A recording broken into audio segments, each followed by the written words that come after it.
You are tuning in to Lone Star Community Radio on 104.5 KCZW LP Conroe and 106.1 KZCC LP Conroe and worldwide at irlonestar.com. Welcome to Your Career. I'm your host and resident career expert, Todd Bermont, and we are coming to you live from beautiful downtown Conroe, Texas on Lone Star Community Radio, irlonestar.com, 104.5, 106.1. And I got to tell you, it is another beautiful day here in Texas, and I am excited to be here today. We've got a wonderful guest in the studio, and for those of you who don't know me, I'm Todd Bermont, and I've written the book, 10 Insider Secrets to Winning Job Search. Also teach adjunct through Education to Go, 12 Steps to a Successful Job Search. And in addition to that, my full-time job is heading up sales and marketing for Evolve, and we design and build data centers here in Houston and throughout the United States and the globe. So today I'm really excited because we just have an outstanding guest from really one of the leading architecture and design firms, not only in Houston, but across the globe. And shortly we're going to be bringing on Martin Gollwitzer. And but before doing that, though, one of the things that we always cover on the show is the weekly unemployment report. And I am really pleased to say that once again, we had a great number on the report that came out yesterday morning. 225,000 or so first-time claims for unemployment. And so those of you that listen to the program on a regular basis know that anything below 300,000 claims is a really strong number. So the fact that we are hovering still at 225,000 claims, that is outstanding. That means this economy right now is flying on all cylinders. And this is for those of you in the audience that are looking to get a new job, or maybe you've recently been laid off and you're wondering what you can do now for your career, I tell you the job opportunities out there are outstanding, especially here in the Houston area and throughout the state of Texas. So in addition, I want to cover our question of the week. And one of the things that we talk about on the program is the importance of key selling points.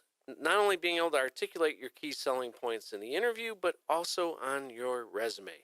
So the question of the week comes to us from Jim. And Jim was wondering, I have a lot of key selling points. How do I determine what I should and shouldn't put on the resume? And that's a great question, Jim. And the way that I'd like to answer that is, I want you to put yourself in the shoes of the hiring manager. If you were looking to hire a candidate such as yourself, what kind of things would you be looking in the ideal candidate? What types of strengths, what types of skills would you want to see in that candidate? Those are the types of key selling points that you'll want to focus on. So with that, I want to go directly to our guest today because we have so much to cover and so little time to do it. So I would like to welcome to the program Martin Gollwitzer. And Martin is a design manager, studio director, regional community sector leader, and regional critical facilities practice area leader in the Houston office for Gensler. And Martin specializes in the management of complex technical projects that require particular consideration of security, process, and operational uptime. He has completed many critical facility project types such as data centers, processing centers, contact centers, control and operations space, trading floors, specialty buildings for government agencies, and so many other different types of projects. He's been the project manager or other key team member on literally millions of square feet of critical facilities projects across the globe. Martin is the founder and president also of the 7x24 Exchange, the Texas South chapter, which includes Houston, Austin, and San Antonio. And for those of you in the data center industry, this is a great group to become a member of. 7x24 Exchange is the leading knowledge exchange for those who design, build, use, and maintain mission-critical enterprise information infrastructures. So with that, Martin, welcome to the program. Thanks for having me, Todd. Well, I am really curious, having been a fan of Seinfeld over the years, once in a while, George Costanza would have a made up character, and he would pretend to be an architect. Yes. And I'm really excited because a lot of people don't know. When I was a kid, that was one of the things I used to love, like drawing those 3-dimension buildings and downtown landscapes and stuff like that. And it was always a thought of mine to get into architecture, and I always wonder what my life would be like if I had chosen that path years ago. And every time I see a Seinfeld episode where George Costanza pretends to be an architect, it always makes me think about that. So this is the first time that we actually have an architect in the room and in the studio here. And I'm really curious with your background, thinking back to school, what caused you to choose this as a career to begin with? Well, Todd, I've had a long time interest, I think, as a lot of your listeners have, with design and with building design in particular. And I originally gravitated towards the construction industry. And that's where my educational focus was when I first went to college. And as I went through the education process and started to explore some different options around that, I sort of fell into the design world. And to make a long story short, I ended up transitioning from a construction-focused education to a design-focused education. And as you know, the design and the construction industries are very closely tied together. So I didn't really switch industries. I just sort of switched focuses within the same world. So looking back on it, you glad you made that decision? I am. There was a time where I used to question it a little bit and sort of have the, oh man, if only. And then when I really started working in the large-scale commercial architecture business, and I started going to the job sites and seeing what contractors do and what they deal with every day, on the site, I started to gain a better appreciation for being in the design world and sort of envisioning, the front end versus executing the back end. Not that we're not involved in the execution, but we're not out there swinging hammers. So when it comes to getting involved in the design and architecture of a building, like we have a lot of listeners that are in Lone Star College as well as Sam Houston, and for those folks who may be students out there, what type of a major do you need to be able to get into this line of work? And overall, what do you think of it as a career for somebody that might be coming out of college? Well, there are 3 primary components sort of to our industry. One is design, one is engineering, one is construction. And there are firms that provide different combinations of those services. Gensler in particular is only a design firm. Okay. And so we look for folks who have background, their education in architecture, interior design. Different college programs have different names, for those programs, but it's either architecture or interior design background. Not exclusively, but almost exclusively what we look for is a baseline education for our staff. Interesting. So when we come back from the break, one of the things that I'm going to want to really learn about is, what do you look for when hiring a person? What kind is GPA important? Do you look for experience, those kinds of things? So you are currently listening to Your Career on IRLoneStar.com. Stay tuned because we're going to drill down into how you get a job in this wonderful field of architecture and design. So you're listening to Your Career on IRLoneStar.com, 104.5, 106.1. Stay tuned. Want to check out what it's like to be on the radio? Need credit for school? For an internship? Then contact Dick online at dick@irlonestar.com. Lone Star Community Radio is Montgomery County's community radio station, and we are here to be part of the community. Welcome back to Your Career. I'm your host and resident career expert, Todd Bermont. And today in the studio, we have a great guest, Martin Gollwitzer with Gensler. And before the break, we were talking about the career path of getting into architecture and design. And, so I'm really curious, Martin, when you're looking to hire candidates to get into this field, what are some things you're looking for? Like, is GPA important? Is experience important? What are some things that you look for in the ideal candidate? We, as I mentioned before the break, we always look for a baseline education, architecture, interior design, or very similar types of fields. There's the old joke about what do you call the guy who graduated last from medical school? Doctor.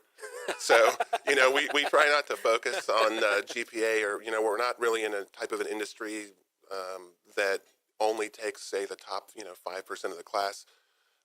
What we primarily look for at Gensler is a cultural fit, first and foremost. We feel that we like to hire on culture, that we hire people that we want to work with, and particularly in our industry, you really spend your entire career learning. It's a complicated industry, and so we feel that we can teach anybody almost anything. And in fact, during my hiring process, my last interview was with a gentleman who's now my current boss. And at the end of the interview, he told me, well, we hire people we like, and I like you. So hang in there, and we'll get you there. And I left there thinking, gosh, that's interesting idea, but that idea has really stuck with me. And so now when I'm on that side of the table, that's sort of how I approach it. I think, well, let's hire someone who's got a good education, and someone we like, and someone we think will be a great fit for our organization culturally. And then the rest of it we can figure out as we go along. Our business and our projects are ever evolving anyway.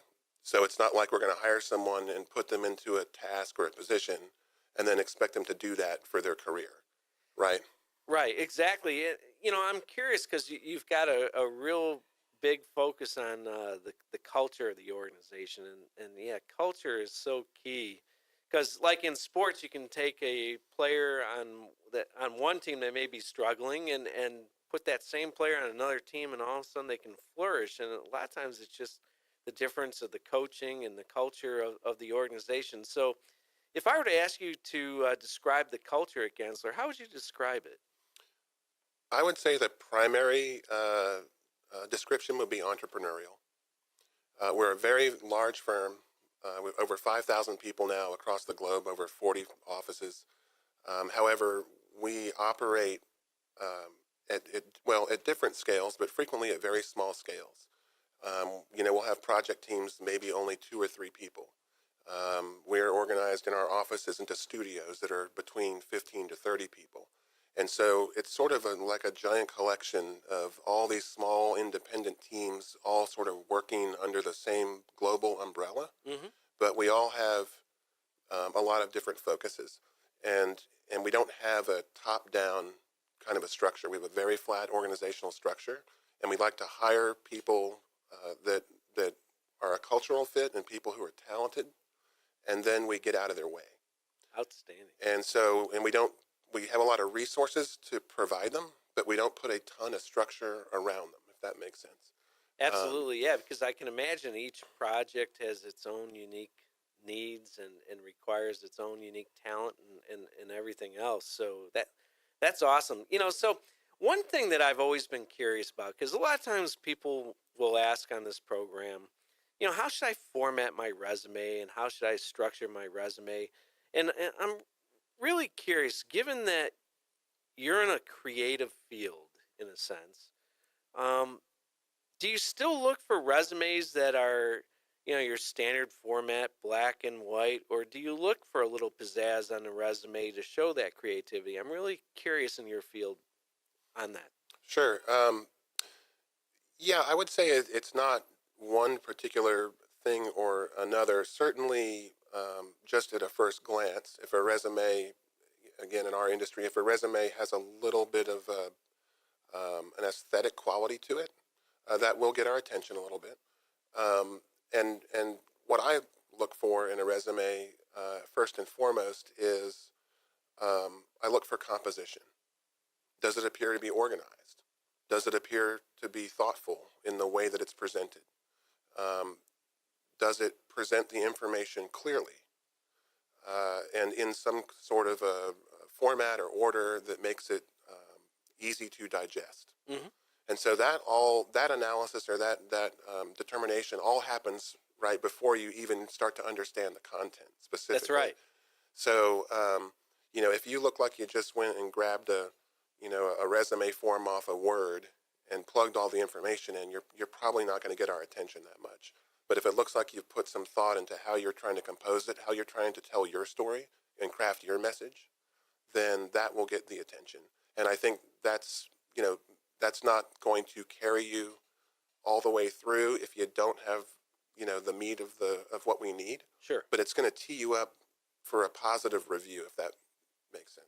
Yeah, no, that absolutely makes sense. And I'm curious, because a lot of people ask me on whether or not you should put color on the resume. And I'm curious your perspective on that. I would say that perhaps if you drift into organizations that are even farther on the creative spectrum, like advertising or public relations or art or advanced media, creative media, maybe in that field there's an opportunity there to distinguish yourself by using color. I would say in our industry, again, if it's thoughtfully executed, it probably doesn't hurt you, but I wouldn't feel compelled to say, well, I'm applying to an architecture or design firm, I have to colorize my resume. I think, again, if it's thoughtfully composed and it's well put together and your message is clear, then that's really what's going to carry the day. And from your perspective, for a resume of somebody that you'd be looking to hire, how long should it be? Like, what should the maximum length of that resume be? I'm a fan of 2 pages. If you're able to really send a powerful message in 1 page, I suppose that could be an advantage or could be looked on favorably, although with the amount of education, the type of background we typically look for in candidates, fitting everything on 1 page is unlikely, right. I think, especially if you're a little farther into your career. Mm-hmm. But I don't think that really there's any reason why anybody at any level would need to go much beyond 2 pages. I agree. That's excellent feedback. So, I'm also curious, like, what are some things that would really grab your attention on the resume? Like, are you looking for quantifiable results? Are you looking for, like, types of projects the individual's worked on? How do you cut through the smoke screen to get to the meat of that resume? Yeah, there are a few key points that we tend to gravitate toward. As I mentioned before, the first thing we check is what's the educational background? Do we have that baseline education? Okay. After that, the next thing we always look at is years of experience. Mm-hmm. How long have you been in this business? Yep. Because that's one way that we're able to help quantify people's experience and look at them kind of in the category, of consideration. And then after that, I would say a couple of things. One is project background. Again, if you're fresh out of school, you're not going to have that. But if you're a 10-year person, that's a big thing we look at is where's your experience in the past and what can you bring to the table, going forward. And we've got about a minute or so before we go to break. So I'm curious, before we go to break, what's one of the greatest faux pas you've seen on a resume that just made you scratch your head and say, I can't believe a person submitted a resume that looked like this? I would say 2 things. One is one I touched on earlier, where it's really obvious, just glancing at it, that someone just took a template from an online template or off a Word and just plugged their stuff in. It's like, okay, you spent 5 minutes on this. Why should we, put in the effort for your consideration? And then the other one is, which I honestly, Todd, I really haven't seen that much, but a little bit, is some people tend to try to over-personalize the resumes. with personal photography or sometimes snippets about their personal lives that are just a little bit more information than we really need for a job candidate. Yeah. So. Yeah, there's different schools of thought of whether you should put the picture on the resume and stuff. I feel that the LinkedIn profile is a better place for the picture myself. But, well, when we come back from the break, we're going to dive into more about opportunities at Gensler. And also I'm curious, with the interview process as well, some ways people can stand out in the interview. So stay tuned. You're listening to Your Career with Todd Bermont on irlonestar.com, 104.5, 106.1 from beautiful downtown Conroe, Texas. Stay tuned for more.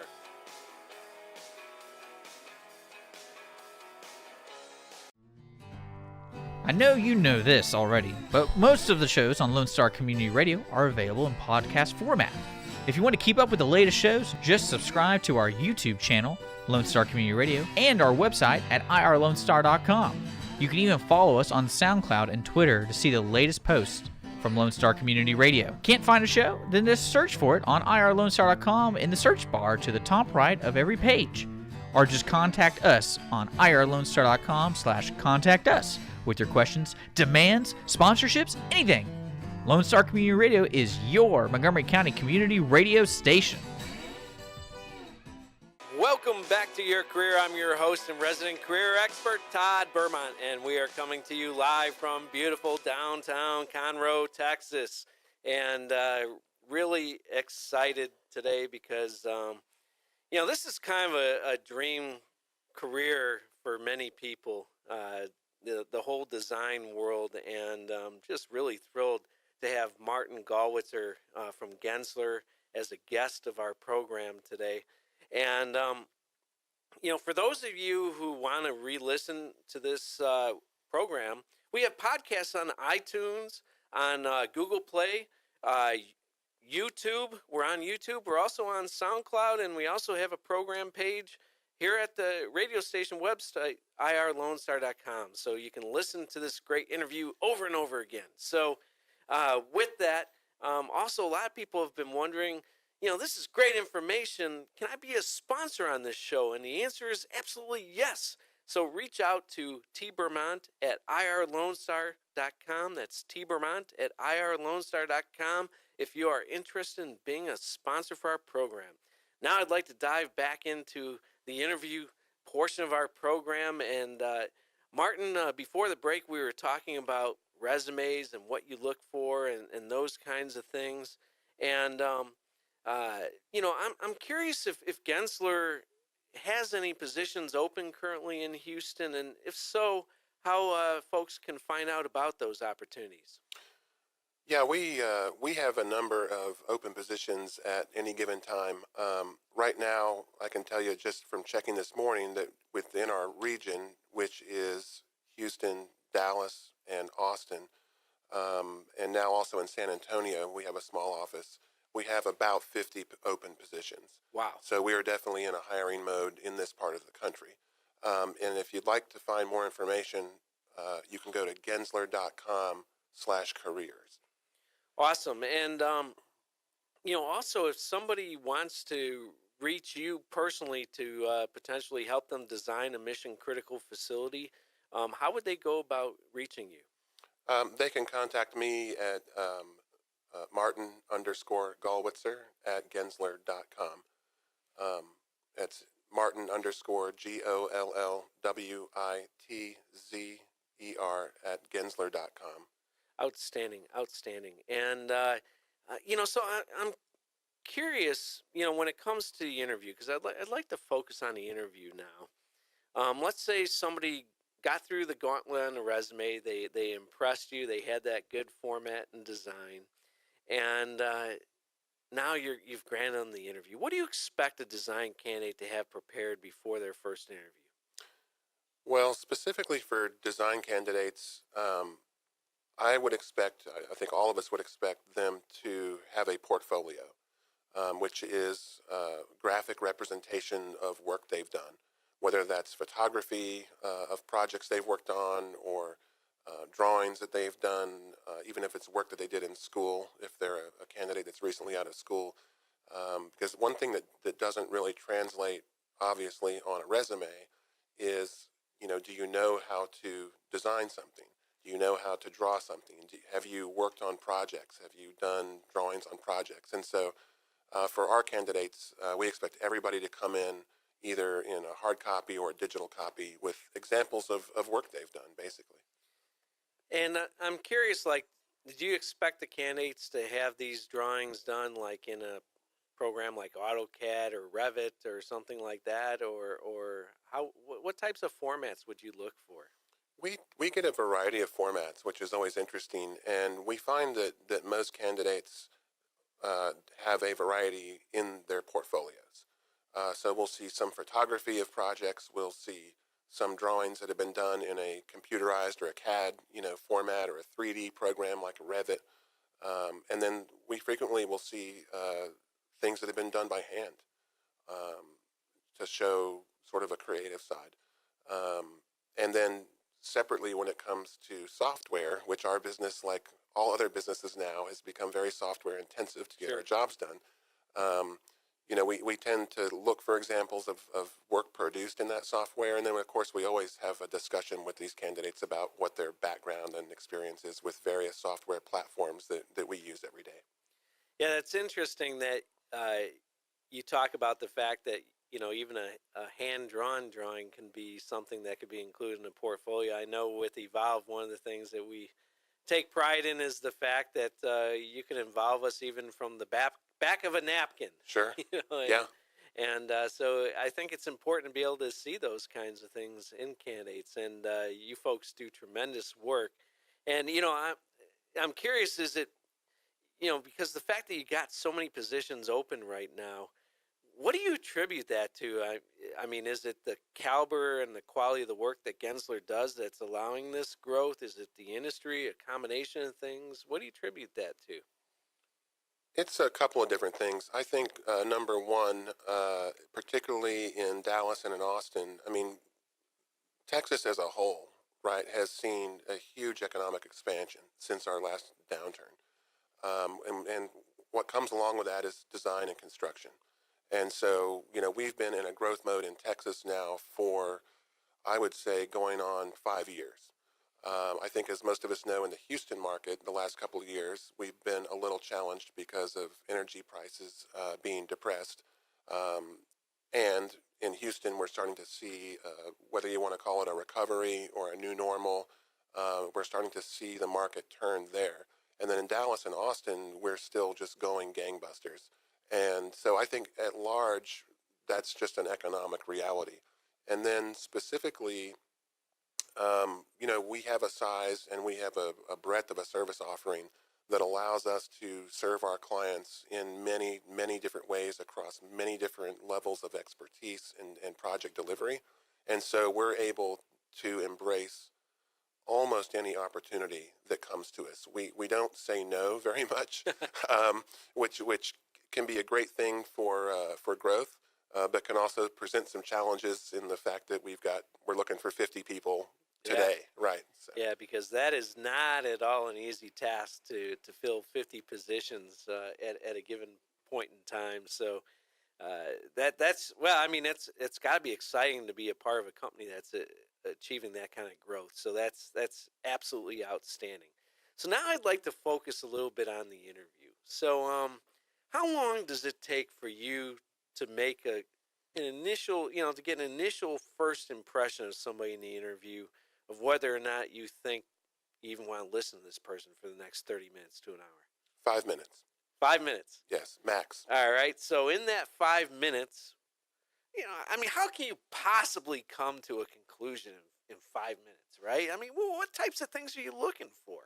Well, and this goes back to what we were discussing earlier about a cultural fit. Yeah. And there's a lot of debate right now about how effective interviews are in determining the future success of a candidate in your organization. And I certainly acknowledge that. And I will say that I seem to have a knack for sussing out people who will be good fits, at least for us from a cultural standpoint. Mm-hmm. So I would say that in the first few minutes of the interview, 3 to 7 minutes or so, I really try to get a feel for, can we continue this dialogue? It's not that a determination is made on yes, we're hiring or no, we're not. It's sort of, okay, we've seen the resume, we've seen the personality for the cultural fit. Yep.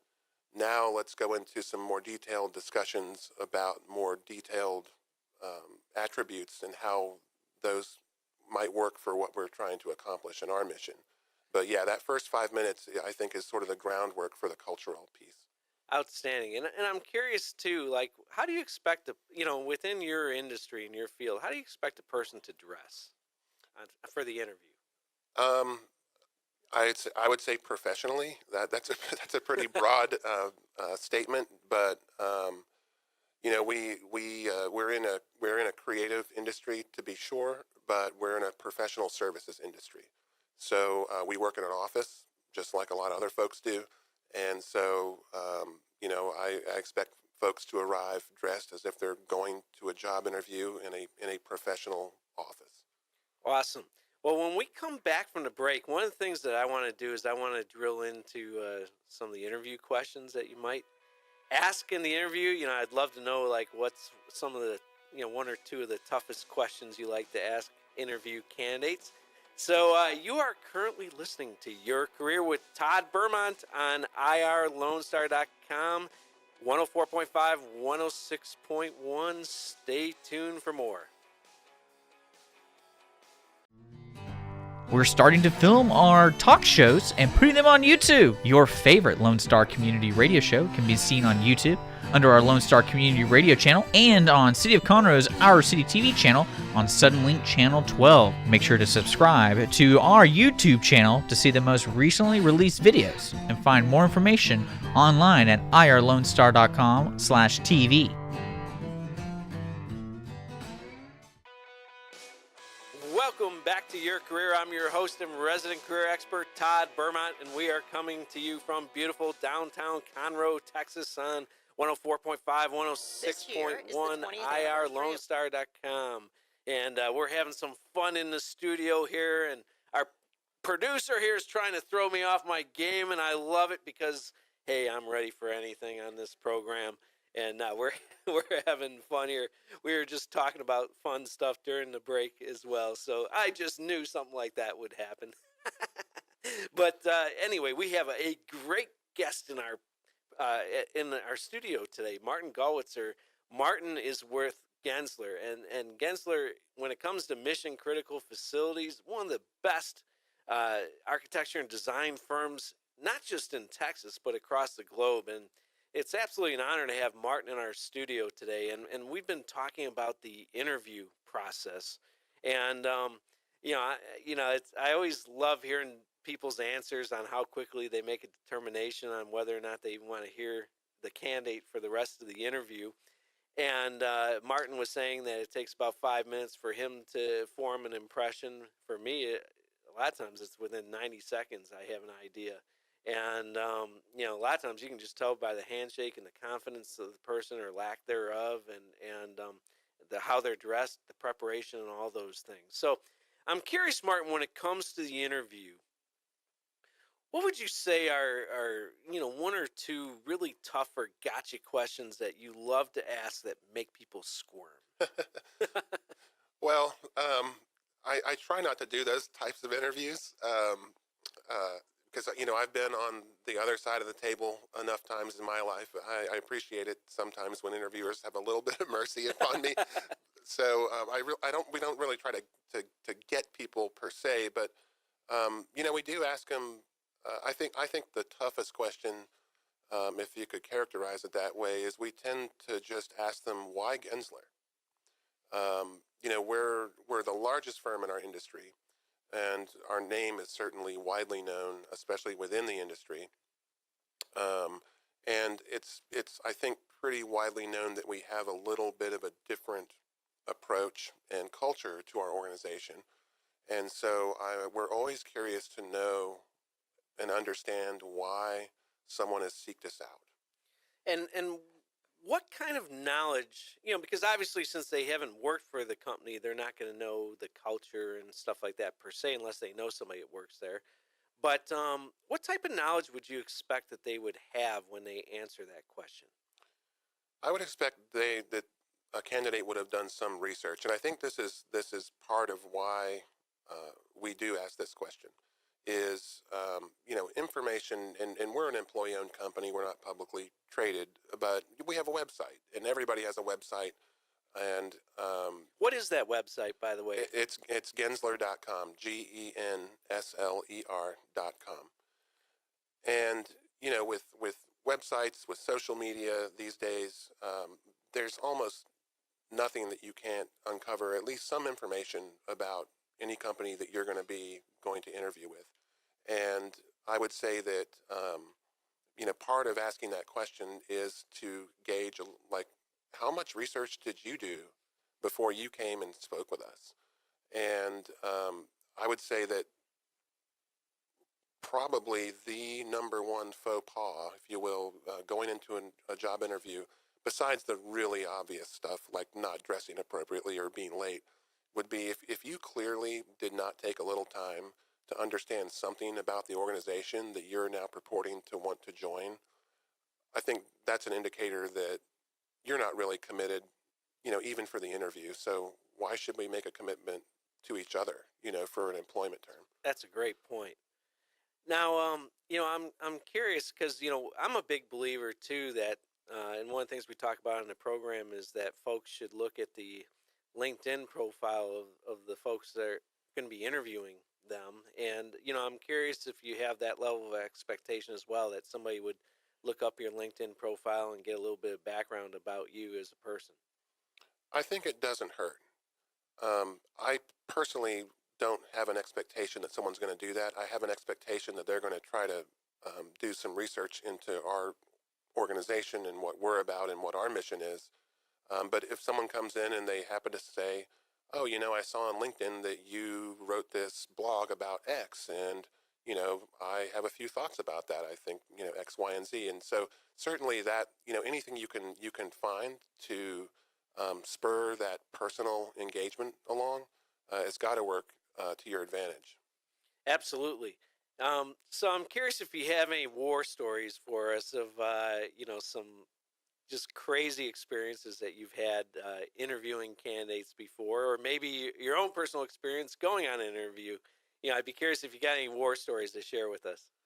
Sure. As far as being an interviewer, I have to say, and maybe it's because, we do enjoy the place in the market where we live, and we sort of have a bench line, and I think people coming through our doors understand that, if you're going to go play in the big leagues, you've got to at least have a minimum baseline for what your presentation is going to be. So I don't have any real war stories from that side of the table, but I do have a little interesting one that was from my own interview with Gensler many years ago. So I was waiting in the lobby, and a few folks came out, and they took me into the conference room, and we usually have at least two people in the interview. And the senior person in the interview came in, and he sat down at the end of the table, and he turned his chair toward me, and he crossed his legs, and he started talking about Gensler. And he talked about the firm and the culture and the mission and the organization for about 20 minutes straight. And I remember sitting there and thinking to myself, boy, this is the strangest job interview I've ever been on. We've been in here 20 minutes. This guy hasn't asked me a single question yet. And what I didn't, of course, know at that time, and what I see now, now that I'm in that position talking to folks, is that's part of how we determine this cultural fit that I keep talking about. Is, we don't really view it as, well, we're going to grill you on your qualifications. We say, look, we're going to share with you what we're about, and then we're going to have a dialogue with you to see if you seem to get that, and to see if you want to get on board that train that's rolling down the tracks. And that's really interesting, because that's really a unique approach to interviewing. I'm not sure I'm aware of too many firms out there that take that approach And but I can only imagine that you're really keying in on the listening skills of the individual, whether or not how quickly the individual can think on their feet as far as picking out some key points when you're going over what the company's all about and everything, and how they translate that to themselves. That's really fascinating from my perspective. So you found that over the years that works out pretty well as far as an interview style. Yes, I think so. And I would say, I mean, look, we have a lot of people who do a lot of interviews. Yep. I am not the sole person to interview people, even for my studio, which is only one of several just in our Houston office. And so we have a lot of people around the world on any given day interviewing a lot of people. And so there isn't one prescriptive way we do it. And certainly there's a spectrum, and different interviewers are comfortable on different parts of the spectrum. But again, I think, at the baseline, it goes back to, let's try to have a fundamental understanding of how someone can fit into our organization. And then, we can sort of take it from there. And to reiterate a point I made earlier is, we hire people we like, we hire people who we think are smart and talented, and then we get out of their way. That's our basic philosophy. Outstanding. So for those of you that might have missed the first part of the program, Martin, you had mentioned that Gensler's in a growth mode and hiring several positions. I think you mentioned that there were close to 50 positions open in the local region here. And I'm curious again how people can find out about those opportunities. You can go to gensler.com/careers, GENSLER.com/careers. And what I would encourage people to do is, we put job listings as we are able and as we're obligated to on our website, but it's a very dynamic market, and in a business where our capital is human and our property is intellectual, the needs are constantly changing. And so I would say, if you go onto our site and you don't find a position that's open that's an exact match for what you're looking for, or maybe you see something you like but you don't quite have the exact qualifications, go ahead and apply anyway. We're probably interested in talking to you. Outstanding. So so I'm curious in this final portion of the program, I'd like to get your feedback for all those folks out there that are maybe not happy in their current job, or maybe they're going to be graduating from college, and well, actually we got a lot of listeners that'll be graduating college in the next couple months. If you were to give them a quick little roadmap on how to best approach the job search process, what would those key steps be? That's a great question. The job market, I think, like any other market today, can feel very fragmented because of all the online presence and social media and just general sort of chatter out there. There isn't one way anymore, right? Or even two, or even three. But I would say, and I think this applies sort of across a spectrum of a lot of situations, including the way we do business every day, which is, if you have a personal relationship or multiple personal relationships that you can use to open doors for you, that's going to be your strongest asset right there. Family members who are in an industry, friends of friends, friends of family. I personally got an intro into Gensler because of a good family friend of mine. So, great resumes are great.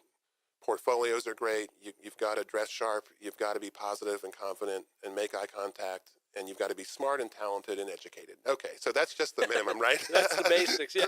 Yeah, but beyond all that, if someone can vouch for you, if someone can recommend you, if someone can say, hey, you need to talk to Todd, because he's the son of my next door neighbor, and he's a really smart kid, and he's looking for a job in this industry, and that right there, I think, is worth its weight in gold. Yeah, it's interesting, because that's how I wound up at my position at Evolve, is that the gentleman I now work for used to work for me at a prior job. And so you just never know how the world is going to work. And it's just been absolutely a pleasure having you in the studio today, Martin. And Thanks for having me. Glad to be here. I'm just curious, and we got about 30 seconds or so left, and I'm curious if you have any final words of advice for our listeners. Be persistent. I know that sounds a little trite, but just stick with it. Keep getting up. No matter how many doors are slammed in your face, just keep knocking on them and just don't give up, because you will get there eventually. I love it. And that's great advice, not just for the job search, but for life in general. And Martin, it's been an absolute pleasure having you in the studio today. Thank you. Folks, you've been listening to Your Career. This is your host and resident career expert, Todd Bermont. Check us out on Facebook. You got a question for us for the question of the week? Go on the Facebook page, Facebook/Your Career. Once again, this is Todd Bermont, Your Career, irlonestar.com. Thank you so much for tuning in, and have a successful day. Take care. Bye-bye. Want to check out what it's like to be on the radio? Need credit for school? For an internship? Then contact Dick online at dick@irlonestar.com. Lone Star Community Radio is Montgomery County's community radio station, and we are here to be part of the community.